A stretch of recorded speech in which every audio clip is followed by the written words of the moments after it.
What's going on, guys? Welcome to another Doctor Who Classic Review. Today I'm going to be reviewing the 5th Doctor Peter Davison story, Terminus. This is the second story in the Black Guardian trilogy, and it's one that I haven't seen before, so it's actually the only one from the trilogy I haven't seen. However, I haven't seen Enlightenment for quite a while, so that'll basically be like a new watch again when I do watch it. But yeah, Terminus, this is actually Nissa's final story, so it's a companion exit story, which is always interesting to see. And yeah, apart from that, it's not exactly a massively talked about story, so I was interested to see what it would be like. Anyway, this is Terminus by Steve Gallagher. Still under the malign influence of the Black Guardian, Turlough savages the TARDIS, placing the Doctor and his companions in grave danger. Nyssa disappears through an unstable interface with a nearby space liner, and the Doctor begins a desperate search for her aboard the ship. When the liner docks at Terminus, a space station at the exact center of the universe, the horrific truth starts to emerge. It may have already been too late to save Nissa's life, and the existence of the entire cosmos is now in peril. So that's the back of the DVD there. Fairly basic stuff. There's not really too much to talk about there, but yeah, let's just get straight into this one with the cast. So Peter Davison as the 5th Doctor is fine in this story. Yeah, he's fine. There's not really anything massive to say about him. He has a pretty cool little fight scene, which we'll get to later, but it's nice to see. You know, I always do like it when all the different Doctors have their own like fight scenes. I do find it quite interesting. You know, really, John Pertwee, the 3rd Doctor, being the most fighty Doctor, it's nice to see other Doctors get those sort of scenes too. And yeah, Peter Davison has one in this story. It's the first one I've seen of him from what I can think of. First proper fight scene, so that was pretty cool. But apart from that, he's just good. I mean, he's not bad, he's not great, he's just good. He's just kind of average in this story. There's nothing really to say. Sarah Sutton as Nyssa. So of course, like I said, this is Nissa's final story, her departure story. So you'd hope that she went out on a bang, and well, she was alright. I mean, to be honest, for Nyssa, she went out fairly well. Nissa's pretty much known as, I'd say, the companion that's worst affected by just not being put into stories. She's often just let to the side, and the other two companions being usually Tegan and one of the others like Turlough, Adric, you know, someone like that. She just kind of gets pushed to the side and forgotten about.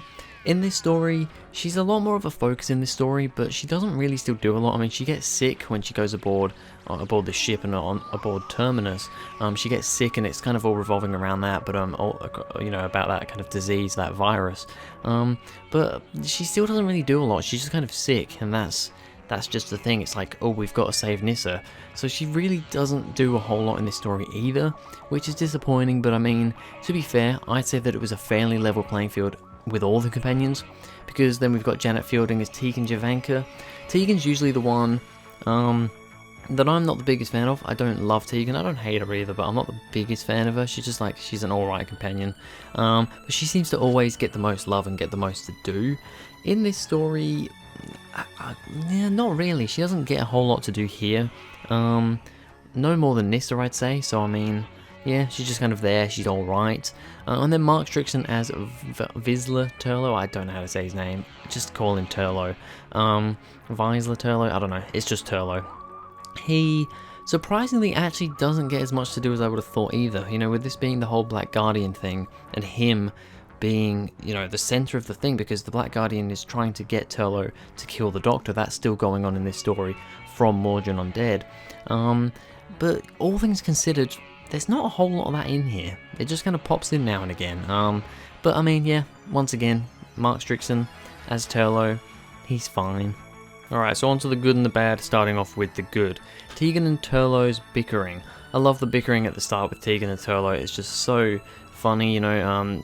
Turlough's kind of made his way into the TARDIS. He's now part of the team. He gets his own room in the TARDIS, and he ends up kind of taking over Adric's room. And I just like the bickering between them, you know. That just, they actually really have good chemistry. This is one thing I will say about this episode that I noticed quite a lot. Janet Fielding and Mark Strickson, just the characters of Tegan and Turlough, have quite good chemistry with each other. They don't like each other really, but they just have that kind of feisty chemistry that just works, and it's acted really well, and to be honest, it's written really well as well. I did actually quite enjoy those first few scenes with them two just talking before the Doctor even showed up, before we even knew what was happening in the story. I did quite enjoy that stuff. The Doctor fighting a veneer, like I said before, The Doctor has a little bit of a fight scene in this story. It's not a whole lot, it's just kind of a bit of fighting and pushing around and nothing major, but it is a exciting and relatively good moment, so I did quite enjoy that. Terminus exploding created the universe. I'm not sure if it was Terminus exploding or if it was the ship exploding. I couldn't 100%, like when the Doctor was in that room with that other woman, one of the raiders, and there was that lever, and that lever apparently at one point created the universe and the Big Bang. I didn't 100% understand that, but I thought it was, from what I could understand of it, it sounded like a fairly interesting and, it was probably one of the more interesting things that happened in the story up until this point, and this was well over halfway through from what I remember, so yeah, that was decent enough. And then finally for the good, because I'm going to be honest, there wasn't a whole lot to say here. Nyssa leaving the Doctor to help Terminus. So I was always interested to see how Nyssa left the TARDIS, because I didn't really know. I just know that she left on her own will, but I didn't know why. And it turns out that, she leaves to help the people on Terminus fight this disease, fight this virus. She's very good, she's very smart, Nyssa, she's very good with chemicals and, stuff like that, and, she's great at chemistry and all that sort of cool stuff. So she decides to help out because she kind of has a bit of knowledge of what's going on here, having the virus herself as well. She had the virus, she managed to get healed from it, but she did have the virus, so she can kind of help out, and she realizes that she can help these people out to make a better world. And I thought that was a nice way for her to leave. I was expecting her just to kind of say, I just kind of feel like leaving now, but that wasn't the case. She actually had a purpose to leaving, so I did quite like that. Alright, so on to the bad. Starting off with the male raiders acting. I don't know what his name was, I can't 100% remember, but was it Olvir? I'm looking at just at the cast, that's the word I was looking for. I think it was Olvir, the male raider anyway. He's acting. The what was it? The cliffhanger to part 1 was him going, "We're all going to die," and he like yells it, he like screams it, and my god, I actually started laughing. I started laughing when he said that, because all these, infected people were coming out and surrounding the Doctor and these two raiders and everyone, and Nyssa, I think, was there as well. And it was all going wrong. It's like, oh no, what's going to happen? And then this dude just has a complete hissy fit and then goes, "We're all going to die," in the most badly acted way I've ever heard. It was really bad acting, which is weird because throughout the rest of the story, I didn't think he was too bad. I mean, he wasn't phenomenal, but I thought he was an alright actor for the rest of it. He had some pretty decent moments towards the end, actually. But that one moment there when he says, "We're all going to die," I couldn't stop laughing at how stupid it sounded.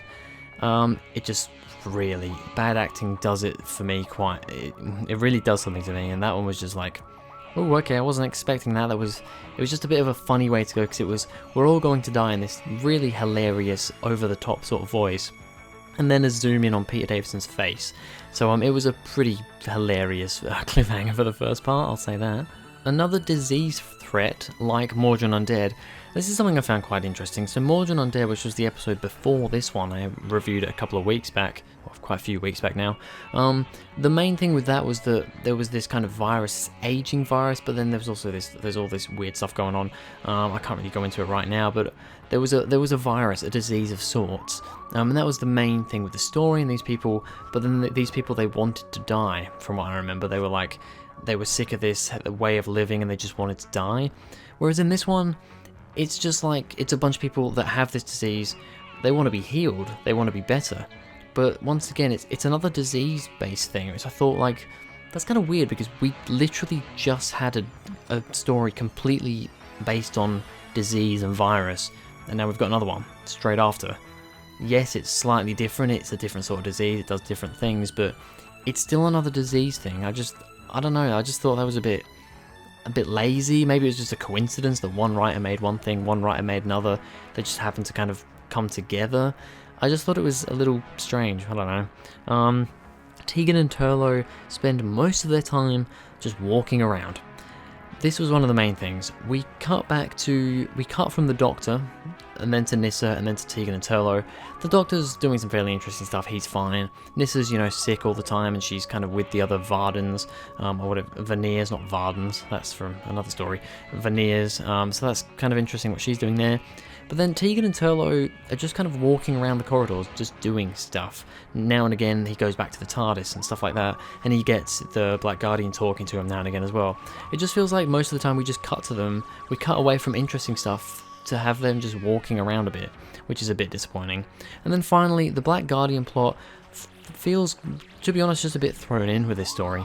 It made a bit more sense in Mordrin Undead for me, because it was setting it all up. In this story, without the Black Guardian thing, it wouldn't have really changed that much. I mean, I think what Turlo did to the TARDIS at the beginning of the episode kind of set everything up, you know, with what happened, where the TARDIS kind of materialized in this thing and all this stuff happened. I think that kind of worked. But after that, the Black Guardian just kind of came up now and again and said, you know, you've got to kill the Doctor. That's your quest. Please kill the Doctor. Thank you. I'll go now. That's basically all that happened. And it was like, oh, I'm not going to give you any more chances. And then at the end of the episode, the end of the story, he's like, well, I'll give you one more chance. So it just felt like the Black Guardian was completely thrown in with this story. Alright, so Terminus. What did I think? I'm going to be honest, I'm not the biggest fan. Not the biggest fan. For a rating, I'm going to give it a 3.5 out of 10. It's a pretty low rating, I know, but generally I don't think people rate this one very highly. I was going to give it a 4 originally, but then I thought, well, other stories that I've given a 4, Warriors of the Deep, Silver Nemesis, I think are the only other two. Maybe there might have been one other more, but they're the two that I can remember. I would say that they're pretty bad in certain aspects, but they're a bit more enjoyable in other ways. This one just isn't really enjoyable. It's just a fairly weak, kind of overused, and kind of feels too similar in a lot of ways to the previous plots. But then it's just quite boring. It is a pretty boring story, and for a companion exit especially, it is quite disappointing. So yeah, I'm gonna have to give Terminus a 3.5 out of 10. But anyway, that's going to be it for this video, guys. Thank you very much for watching. If you enjoyed, please go ahead, like and subscribe. Go and follow me on Twitter. Link is in the description. And I'll see you guys in the next video.